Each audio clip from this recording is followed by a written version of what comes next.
Vande Mataram social media परिवार। तर हा व्हिडिओ खास त्या लोकांसाठी बनवित आहे। बघा, कौटुंबिक अत्याचार संदर्भातला जर गुन्हा दाखल झाला असेल म्हणजे 498 किंवा आताच्या नवीन कायद्यानुसार BNS 85 प्रमाणे जर गुन्हा दाखल झाला असेल सासरकडच्या लोकांवर, मग त्याच्यामध्ये नणंद असेल, नवरा असेल, सासू सासरे, इतर लोक, तर काय होतं ना, गुन्हा दाखल झाल्यानंतर आहे ना घाबरलं जातं। घाबरण्यात येतं, कारण का की त्यांना आज भीती वाटते की अटक वगैरे होईल की काय, परंतु असं काही होत नाही। जर अशा प्रकारचा जर गुन्हा दाखल झाला तर तुम्हाला अटकपूर्व जामिनासाठी धावपळ करण्याची काही गरज नाही, घाबरण्याची काही गरज नाही। संदर्भात जर समजा तो खोटा गुन्हा असेल किंवा तुम्ही त्याच्यामध्ये तुमचा कुठल्याही प्रकारचा तुमची इन्व्हॉल्वमेंट नसेल, तर तुम्ही त्या गुन्ह्याची ज्यावेळेला चार्जशीट दाखल होते तेव्हाही तुम्ही त्याच्या संदर्भात तुम्ही जामीन घेऊ शकता, किंवा तुमची चार्जशीट दाखल होत असताना किंवा त्याची जेव्हा चौकशी होते त्यावेळेला तुम्ही त्या गुन्ह्यामध्ये तुमचा सहभाग नाही आहे किंवा तुमच्यावर तो गुन्हा खोटा दाखल झालेला आहे अशा प्रकारचा पुरावे तुम्ही त्या संबंधित त्या गुन्ह्याचा जो अधिकारी असेल, चौकशी अधिकारी असेल, त्याला तुम्ही त्याबाबत पुरावे देऊ शकता, तुमची बाजू मांडू शकता।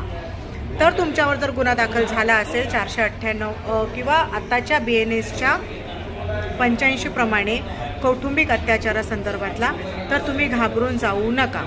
चार्जशीट दाखल होत असताना तुम्ही त्याच्यावर जामीन घेऊ शकता, किंवा तुम्ही त्याच्यामध्ये तर तुमचा काही सहभाग नसेल तर तुम्ही दोषमुक्त गुन्हामुक्त सुद्धा होऊ शकता, बरोबर ना। तर माझी मैत्रीण, आता आम्ही त्या गुन्ह्यावर काम केलेलं आहे, तर आताच एक बोल 498 हा फक्त तपास करण्याचा गुन्हा दाखल होतो आणि अशा बरेच घटना घडलेल्या आहेत।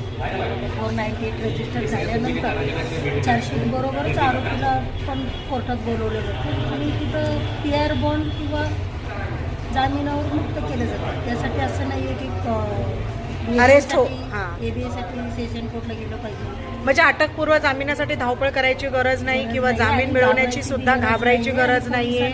आणि त्यातल्या त्यात जर तुमच्यावर खोटा गुन्हा दाखल झाला असेल तर बिलकुल घाबरायची गरज नाहीये, कारण कसं आहे की कायदा जरी महिलांच्या बाजूने असेल तरी सुद्धा जर तो गुन्हा खोटा असेल तर मात्र गुन्हा खोटा दाखल केला असेल तर दाखल करणाऱ्या त्या खोट्या फिर्यादीवर सुद्धा कारवाई होऊ शकते। आणि जर तुमच्यावर खोटा गुन्हा दाखल झाला असेल आणि कौटुंबिक अत्याचारासंदर्भातला गुन्हा दाखल झाला असेल तर तुम्ही त्याच्या म्हणजे तुम्ही सुद्धा न्याय मिळवू शकता, कारण जर तुम्ही सत्य असाल तर तुम्हालाही न्याय मिळवण्याचा अधिकार आहे।